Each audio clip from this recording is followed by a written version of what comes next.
You must have some more. No thanks. But you'll hurt Cook's feelings. Huh? Cookie! She made this cake just for you to have on your very own. Her sweat and blood went into this cake, and you will not leave this platform until you have consumed the entire confection. Entire confection. See you at lunch. Thank you, Cookie. Okay, I gotta make that. I've been wanting to eat an entire chocolate cake like that literally since 1996. We'll start by combining flour, sugar, and unsweetened cocoa powder. Then, with a little use of telekinesis, we can add in baking powder, vegetable oil, and vanilla extract.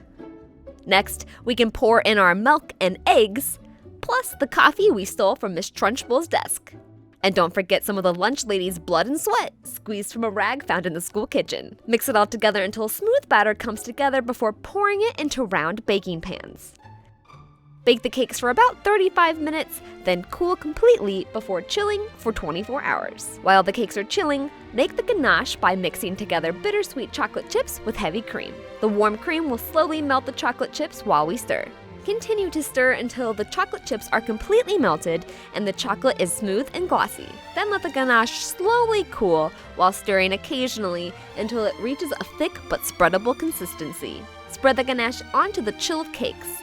I flattened off the tops and froze them overnight for the best results. Get the ganache between the first and second layers, then spread the remaining ganache around the edges of the cake. Finally, we can finish off the cake with a thick layer of chocolate fudge frosting, making sure to swirl it into every nook and cranny.